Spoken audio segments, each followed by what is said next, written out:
This is Raspberry Lemonade, the Arnold Palmer of podcasts, a refreshing dive into the stories of industry professionals, both sweet and sour. And now your host, Mr. Levi.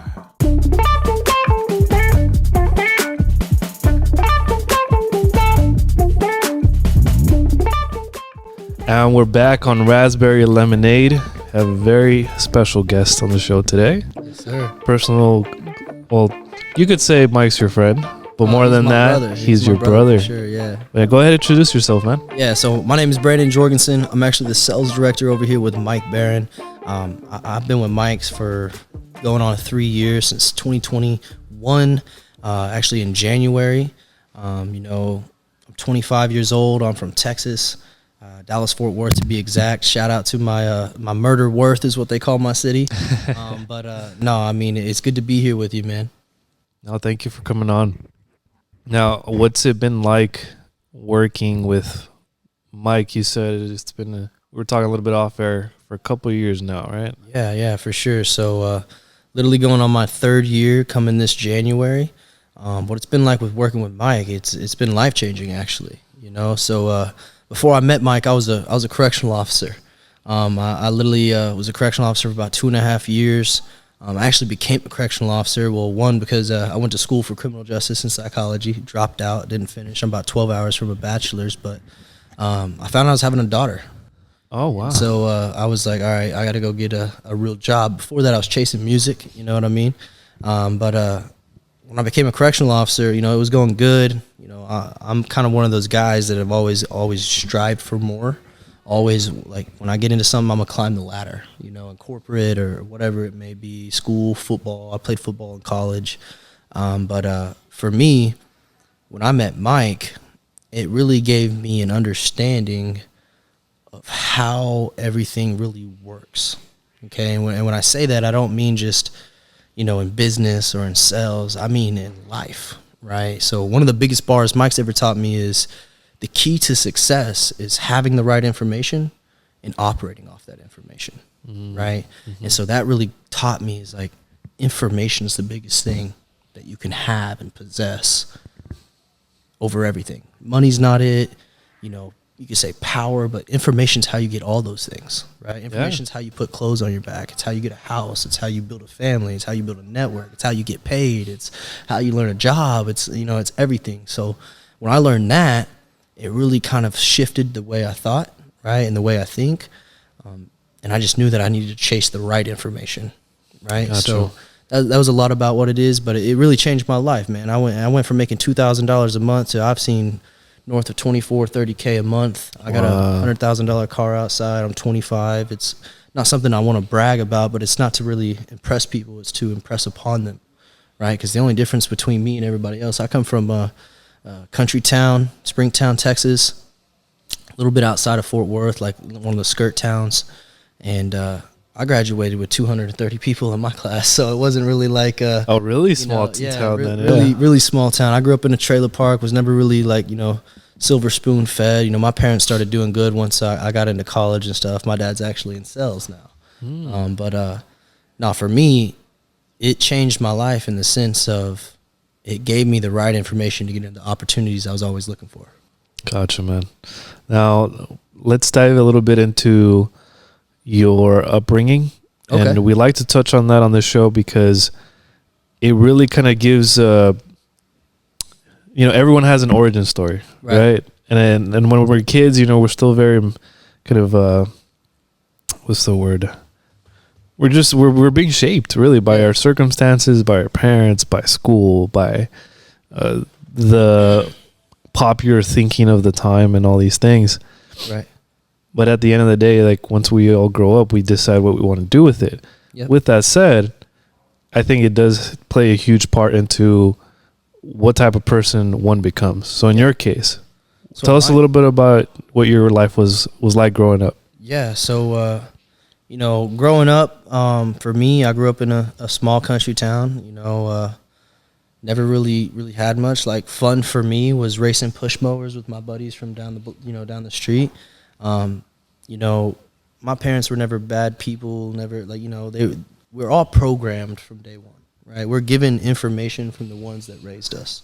And that information is usually just what they have, right? So like if you grew up in a poor family, in a hard family, and a not so, lavish lifestyle, that's really all you know. So it's really all you can get until you go and find that lavish information or that connection with somebody who has that, right? For me, I grew up in a home that we moved a lot, almost like every year, not like we moved towns, but we moved houses. We're always moving. My grandma, my grandma took care of me a lot when my mom was working 2 jobs before my dad that came in, right? So my name's Brandon Jorgensen right now, but my biological last name is Santos, so I'm actually Portuguese, right? Interesting. But, do you speak Portuguese at all? Oh, no. Hell no.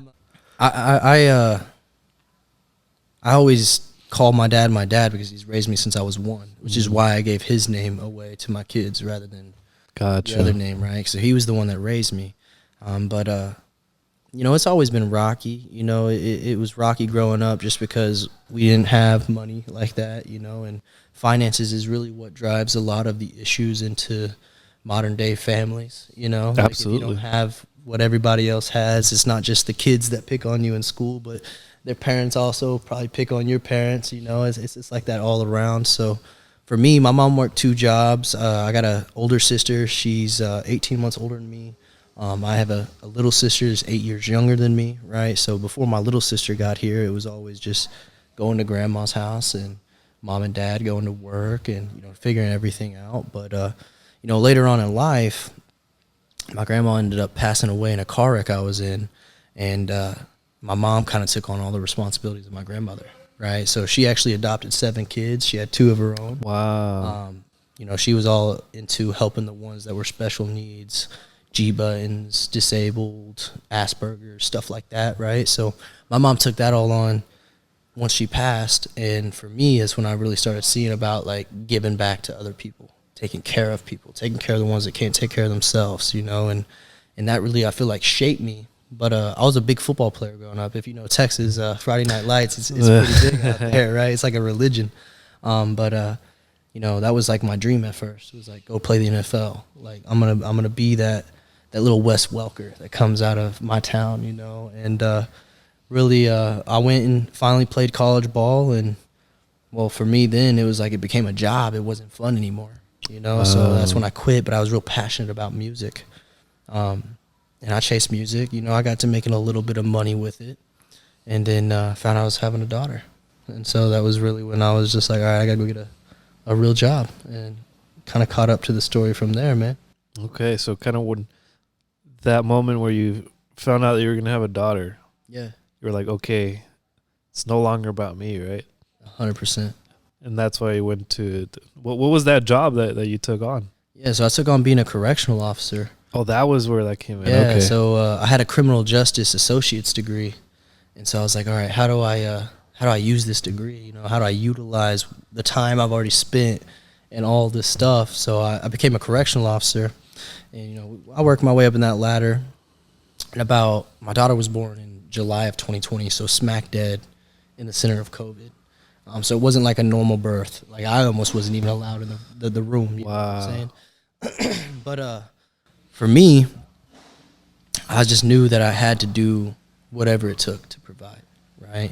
And at the time, daycare is being shut down and nobody really able to watch my child. I was like, all right, well, the wife can't work. I got to go figure this out. I got to take care of the bills. I got to, make sure my wife's got a car. I got to make sure that I got a car. I got to make sure everything's good, make sure she got diapers, toys to play with, you know what I mean? And so CO paid well. But I worked 7 to 7, 2 months of days, 2 months of nights. Wow. Right? So, you're talking 12-hour shifts. You're talking about 80, 90 hours a week. I worked right there in Parker County. It was a county jail, right? It wasn't like I was in prison or nothing like that. But county's even worse, if you ask me, because then you got all the ones that know they're about to get out and they don't ever actually behave.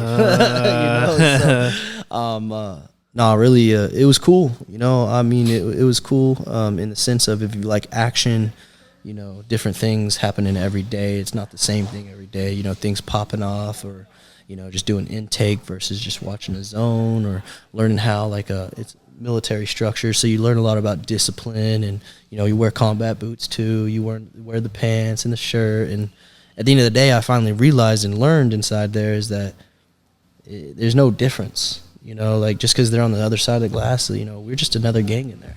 Like we just got a badge on. We just serve the food. We got a different role and responsibility in there, but it's just like anybody else that walks in that cell.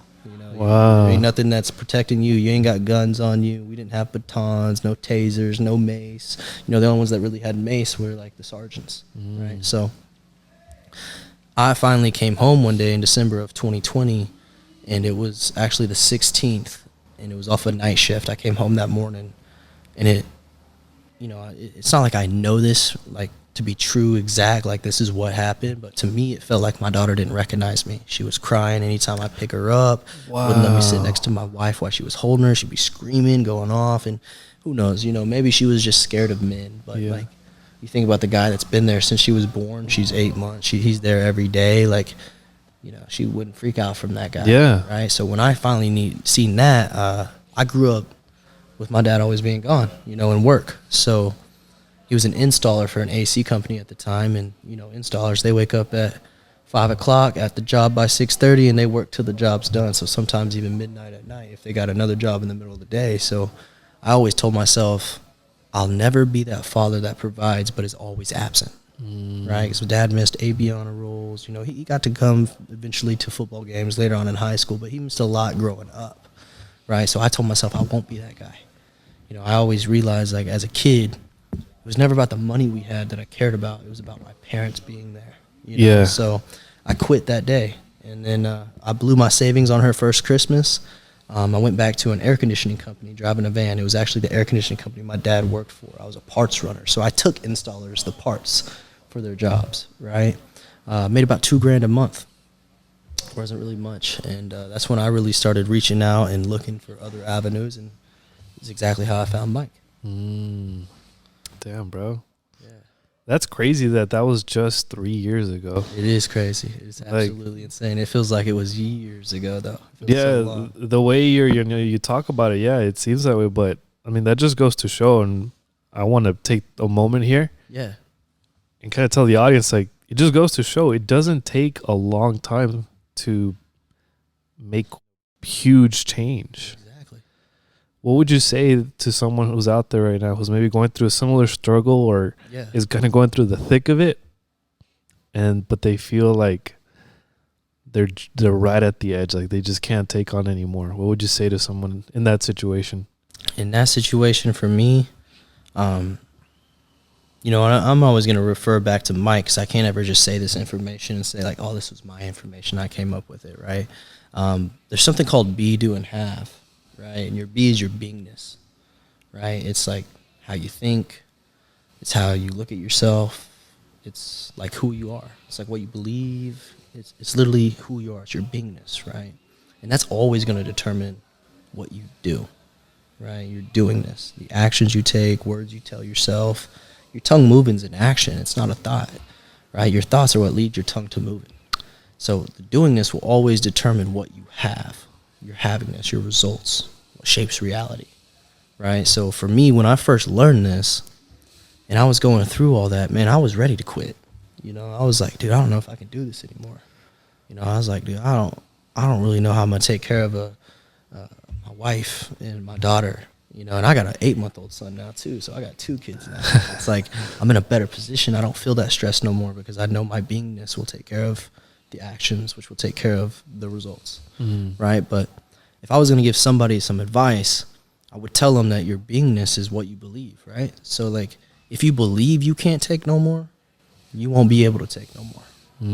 You will fall. You will break. If you believe you will quit, you will quit. Right? Like, what you believe is simply what's going to be the actions you actually take to make happen. Damn, which bro. are actually the results that you're going to get.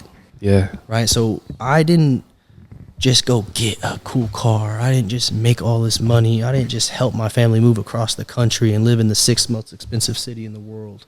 As I believed I could, which is why it happened.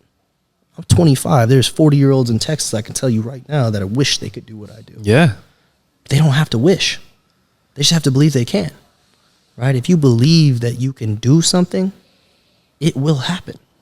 It may not happen today, 10 minutes from now, next year, 2 years from now, but you have to keep the belief, because if you start to believe it won't happen, it won't.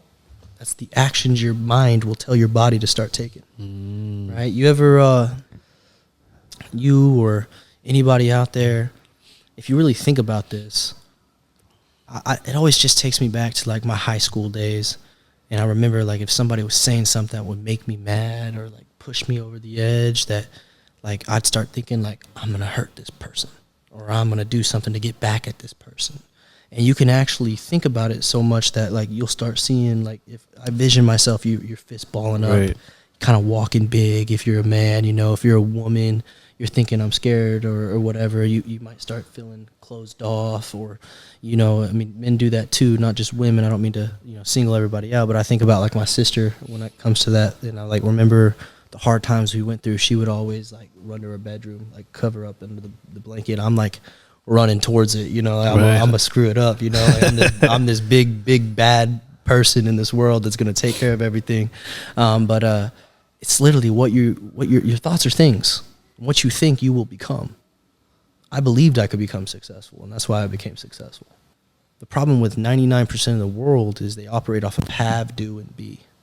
It's backwards, right? How many times you hear somebody go, if I could have what they have, Yeah. I could be doing what they're doing, and I could be just like them. Yeah. If I only had the money, if I only had the time, if I only had, Exactly. yeah. But here's the thing, man. How are you going to have $1 million, then spend $1 million, and be a millionaire? Right. Like, yeah, it doesn't make sense. It Yeah. doesn't add up, right? You must first be a millionaire in your mind to take the actions like one to have millions of dollars. You must be a good father in your mind first in order to take the actions like one to have kids who say you're a great father. You must be a good football player in order to take the actions like one to score all the touchdowns and be a great football player, win Super Bowls, whatever it is you want to be. You must be it in your mind first.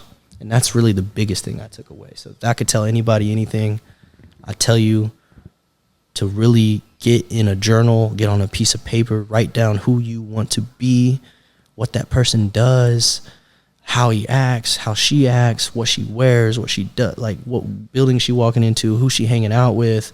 Really get real specific with yourself on who you want to be. And then next step is believe you can be that person. And watch all the actions just take place, and you start having all these results. That's amazing, man. This conversation is reminding me of one that I had with a previous guest, Russell the Magnificent. Shout out. Okay. Where what you're talking about basically boils down to identity, right? Yeah. And kind of how you view yourself, even in the moment. Because you mentioned something earlier of how, you know, if like, cool, okay, you kind of have a clear vision now. You believe it, but it's not going to, like you said, it might not happen in like the next 10 minutes. It might not happen in the next year. But the fact is that you embrace or embody that person that you already see in the moment. Yep. And the actions are what follows after that. Exactly, right? It's like if you think about going to the gym, it's like, say I'm an overweight person and I want to be this ripped, freaking fit guy. I'm not going to go to the gym once and it happened. Yeah. Right? I'm going to have to go. I'm going to have to go again. And I'm going to have to go again and again and again. And eventually it gets easy to go. Then it's like if you miss the day of the gym, it's like, dude, I feel weird. You know, it's like I got to get in the gym. Or it's like studying. If you like education and going to school and learning things, it's like if you don't study, it's like, oh, no, I'm going to fail this test. Like, you know, you get that overwhelming because that's what's normal to you now. And your beingness is just simply what is normal. Like, it wasn't normal for me to drive nice cars and be around rich people and successful people and have a wife that was always happy and kids that are flourishing. And, you know, it wasn't normal for me, but I made it normal. Now, if it's not going on, I'm like, what's going on? Something, you know, something's you have to weird. change your normal, right? Because if you're not moving forward, you're moving backwards. And this is from Bob Proctor, from anybody out there that knows Bob Proctor. Rest in peace, Bob Proctor.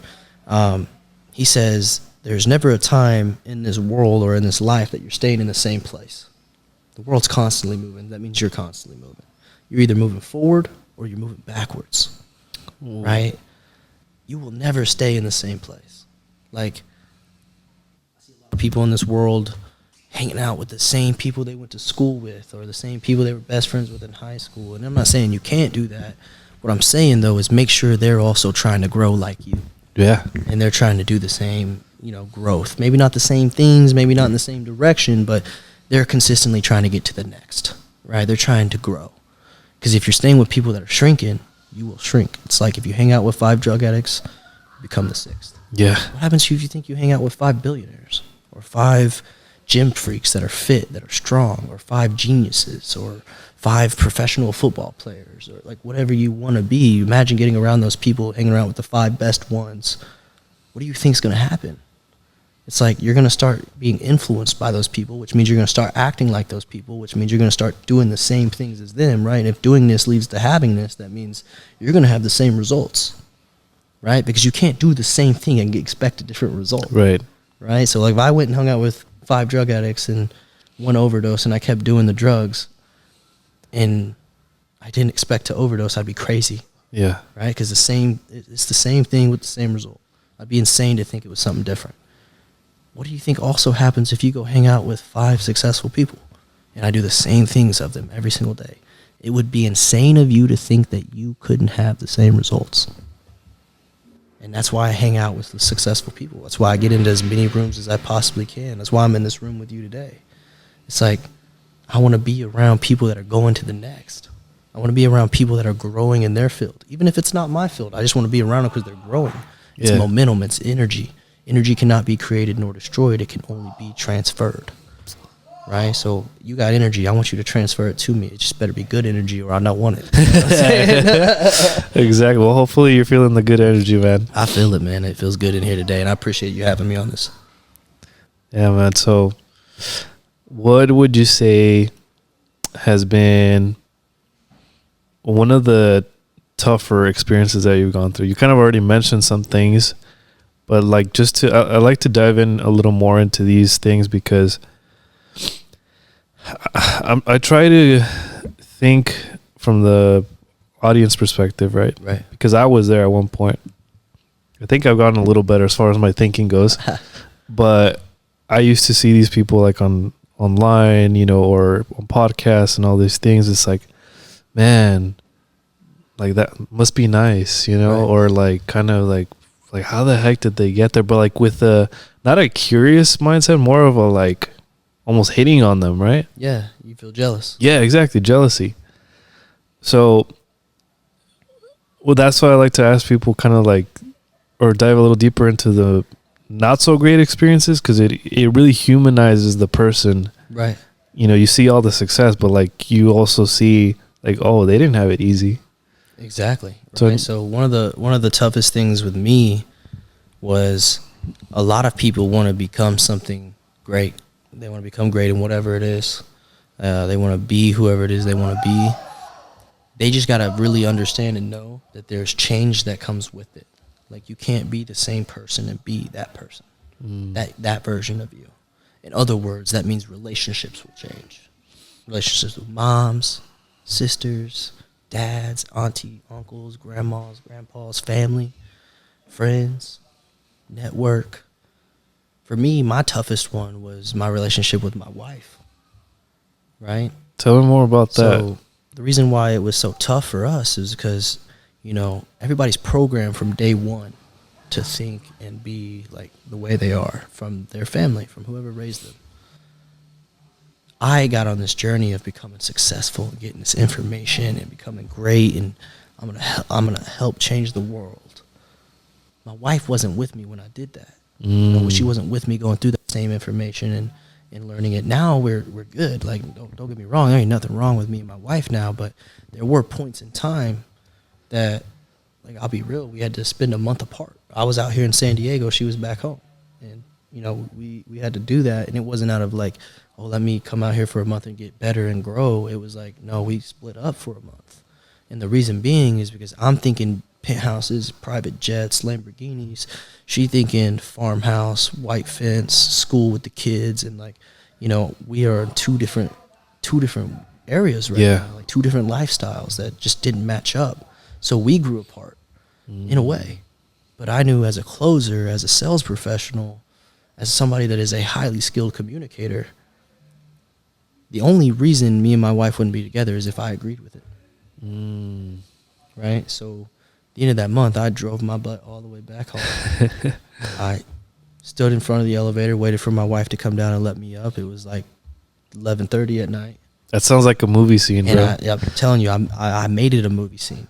I made it a movie scene. Babe, if you see this, don't kill me. But I made it a movie scene on purpose. Yeah. Because I knew what I was going to do. I was going to go close my wife. Right? So that's the biggest thing about sales is Grant writes a book. Shout out to Grant Cardone. It's called Sell or Be Sold. Right? It means everything that you do in your life, it is a sell. That means getting a girl to go out with you, getting your kids to clean their room, letting mom to let you go out of the house, getting a loan from the bank, selling a car off the lot. Everything you're doing is you're selling your idea. Holding the door open for the old ladies to sell her on that you're a nice young man. I like that. Everything is sales. It's all communication. Yeah. Either you're going to sell your idea and somebody's going to agree with you, or you're going to buy somebody else's and you're going to agree with them. Yeah. Right? So that means that every single time you communicate with somebody, you're either trying to sell yourself or you're trying to buy them. Right? So when I went home, I knew I was like, she don't agree with everything. The biggest thing about sales is agreement. Right? So I had to give her the experience of like, I'm here. This is what I want. I'm going to close you on it. But without her knowing that. Because if she knew I was coming there to force a relationship, it would never work. The best closes. I couldn't force it. Yeah, exactly. You can't force a sale. Yeah. With it's what she wanted. And it didn't happen like instantly that night, you know? Like we had a connection, we hugged, you know, we cried, you know, we got like, we seen how much we missed each other. But man, there was still a month of freaking like building that we had to go back through, and we had to get on the same page, and we had to do all this stuff. And now we got a son together.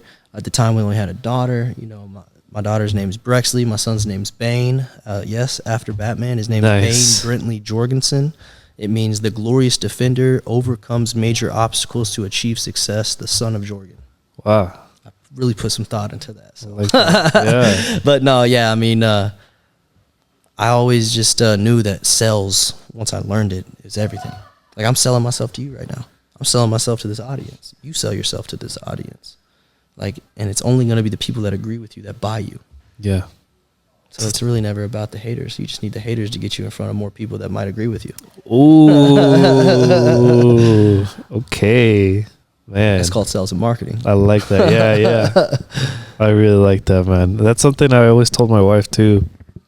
We kind of went through a similar kind of patch where we weren't really on the same page on some stuff. Yeah.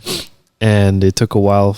Like now she even started her own business now, bro. Oh, way. That's crazy. Yeah. Congratulations. Man. Yeah, thank you. Yeah, I'm really excited, proud of her, excited for her. And of course, going to be supporting that 100%. Yeah. But where I'm going with this is that as I started to, acquire a little more knowledge of what it takes to grow businesses and everything, really just to make a living at the end of the day, right, is sales. Everything is sales, and you're just putting it on the table so well. Like literally, I didn't even think about how even interactions could be considered a sale. Exactly. So anyone out there, if you think you can't get into sales, you're already doing it. Yeah, you just may not be the best, you may not be the worst. You just need to understand what you're doing when you're doing it so you can be at control and be at cause of what's actually happening. If you want what you want out of life, you're going to have to learn how to sell people, because that's how you're going to get it. That's how they're going to give it to you. But always know this, when it comes to sales, there's 3 things that you must have. Commitment, because sales is designed to weave out the weak, because it's not always guaranteed, right? 2, you have to stay real, honest, and ethical, okay? I call sales a superpower. Superheroes have superpowers, but so do villains. That's true. Right, so do villains. Don't be a villain, be a superhero. Stay real, honest, and ethical. Do what's right, because that's what it's about. The last thing is you got to be a producer. A producer means you got to show up and you got to do your part, because nobody going to actually do it for you, right? If y'all think about like those movies, right? I know this is cliche because we're talking about a movie. It's not really reality. But if you think about those storylines of like those stupid rich kids that are always like got everything, and they always got the butlers are coming to tell it to them, or somebody else, it's never actually like their parent. They resent it. They resent that because they're not showing up and doing their part. Yeah. So they're not selling their child, right? So that's the biggest thing in sales is you got to do your part. It's not always just on the client. It's not always just on you, but it's like a relationship, right? It's everybody's got to do their part. Yeah. A family, everybody's got to do their part. One's going to take out the trash. One's going to do the dishes. One's going to mop the floor. You know, the house ain't ever going to stay clean if there's not everybody doing their part. Yeah, exactly. Exactly. You can talk about military too. Yeah, I mean, you know, you were talking about how being a correctional officer, right? That's the name, right? Yeah, I was a correctional officer, a CO. Yeah. So with that comes a lot of discipline. Is that something that you would say you already had, or this taking on this job now kind of helped you fine tune that?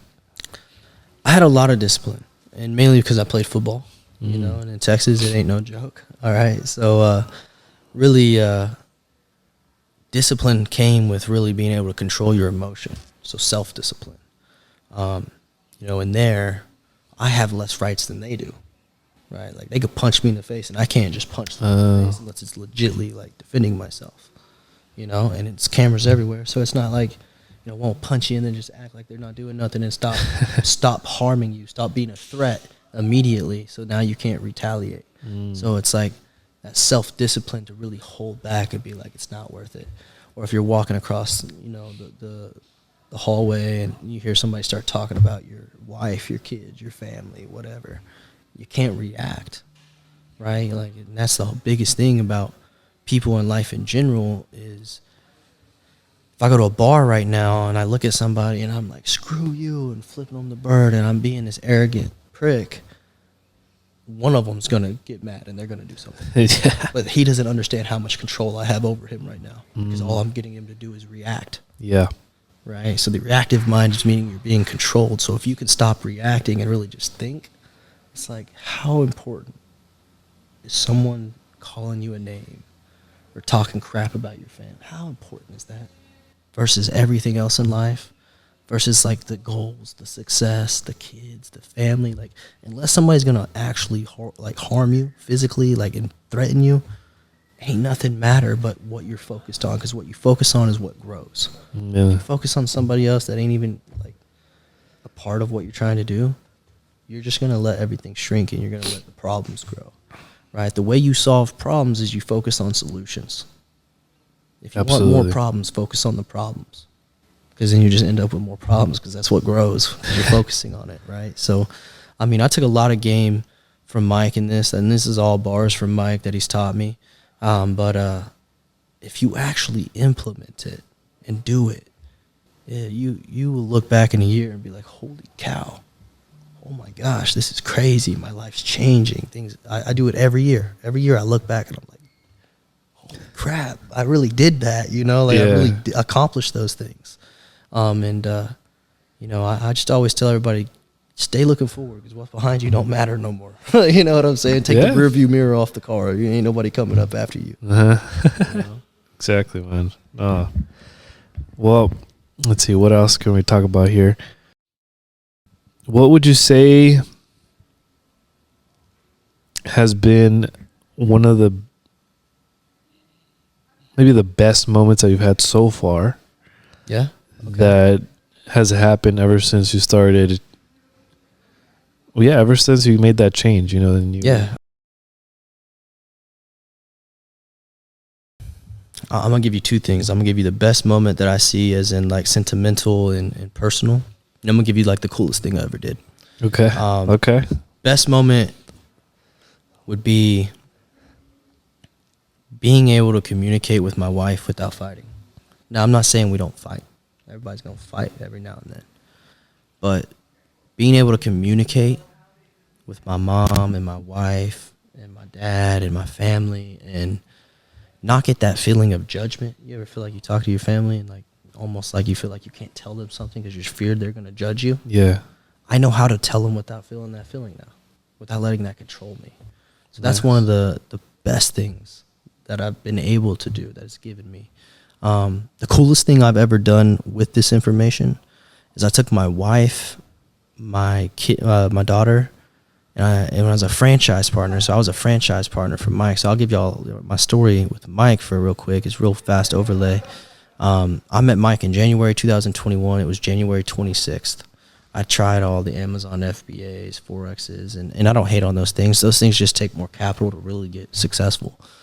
This just took a skill set. Yeah. You know? So I came in, I became a sales professional, made some money in my first month. And then when I made the money, I was just like, all right, cool. We in this. Let's go. Right. And so from March 1st, 2021 to November, I made $160,000 in commission. Wow. I was 22 years old. From there, I was 22 when I started. I was 23 because I turned 23 in June. But 23 by November. December, I started up my own franchise with Mike. From January, after I built my team in December, from January to the beginning of August, we grabbed $500,000. It was me, 2 closers, 6 setters. And then I got flew out here, right? But in that meantime of doing all that, I took my wife, my daughter, and my team. I flew them all to San Diego for the grand opening of this place. We rented out an Airbnb. Team went home. Me and the wife, we went down to Ensenada for 3 days. Went from Ensenada back here to San Diego to say bye to Mike. Went from San Diego to Los Angeles, or not Los Angeles, to Las Vegas. Spent the day in Las Vegas and then flew back to Texas. All in one day. So I was in Ensenada, San Diego, and Las Vegas all in one day. That is with insane. my wife and daughter. That was the coolest thing I've ever done in my life. I was 23. Yeah. I was 23 at that time. It was April of 2022. Yeah. That's crazy, man. Yeah. 3 places in one day. That's not a lot of people can say that. I only knew that was the coolest thing I ever did because, one, I had hardly ever traveled outside of Texas before I got into this thing. But the second thing was it wasn't just me that I was paying for. You know, I paid for my team. Yeah. Paid for my wife, my daughter. Went to, Mexico's cool, but Vegas, and that stuff didn't show me like, oh, I'm rich. It wasn't like that. It was like, dude, I planned this a year ago. You know what I'm saying? I planned this a year ago, and now I'm doing it. It's happening. It's like I believed it so much that I started taking the actions to be making it possible, and then I started really having the travel life, and that's when Be Do and Have really kicked in for me. That's awesome, man. Thank you for sharing that. Yeah, 100%, man, 100%. I don't want to. I'm usually the guy that's asking all the questions. I'm a closer, so the person in control of the conversation is the ones asking the questions, but also the only person in control is the ones getting their answers. So every time you ask me a question, I tell you something. I just want to ask you a question. It's like I want. You're welcome to. Yeah. But no, I'm good, man. I like your show to stay your show. I mean, I don't want to be the guy like overrunning it, but no, man. I really appreciate you letting me come on here. Let me tell my story. Let me introduce myself to your network, to your people, your fans, everybody out here. If you're not following this guy, follow this guy. If you're not tapped in, tap in. This guy is obviously here for a reason. He's tapping into some big, high, powerful entrepreneurs who got the right information. And I know for a fact, I've talked to plenty of people that just from a podcast, they meet the right person to get the right information. And 4 years down the line, they're the one on the podcast. Hence me. There you go. Yeah, man. But it was a pleasure. I appreciate you coming on. I got one last question for you. Go for it, man. I like to end the shows on a high note. Yeah. A musical high note. Okay. And being that you have a musical background, I think you'll enjoy this question. If you had to choose your current life soundtrack, what song would that be? My current life soundtrack. Okay. Current life soundtrack. This might be the hardest question of the show. It really be, but can I Yeah, of course. All right, Go through your playlist. I got 2 of them that I really am thinking about. You know what? I probably have to go with this one actually, because this is kind of like my motto. It would probably be "Go Hard" by Lil Baby. Okay. Not familiar, but we'll get a listen. The whole name of the songs is like, Lil Baby came in the industry. You know who Lil Baby, the rapper? Yeah, I've heard of the guy. He came yeah. in the industry. He came in hard. He came in fast. He was like doing all this stuff, moving around the world, making all these moves, and he got successful, right? Really successful. And it was almost like Lil Baby kind of died off for a little bit. Like he kind of took a step away from, you know, going so hard. So in the song, the lyrics are like, I'm going hard again. And like, I think about that because like in football, I was doing that. Go stupid hard. Got to college playing ball. Like, then I'm like, you know what? I don't want to do this no more. Kind of let off the gas. Kind of like sat back, kind of figured out what I wanted to do. And it's like when I met Mike again, it's like, I'm going hard again. You know what I'm saying? And I ain't stopped since. So it's just like, I'm going hard. I like that. And I go hard every single day I wake up. Some days you have bad days. Some days you going the best you can be. But just remember on life does not pause for you when you're winning or when you're losing, right? So when you're in a high part of life, when you're in an up stat moment, remember not to kick your feet up and relax because it's all going to end eventually. And when you're in a down part of life, when you're in a down stat, remember to keep your head up, chest out, because it will all end eventually. Wow. Shout out to Will Rivera for giving me that bar. Damn. Yeah, no, that's gonna be a clip right there for sure. Yeah, 100%. Thank you for continuing to support the show. And that's it, guys. Get out there, make it happen. See you on the next episode. Thank you so much.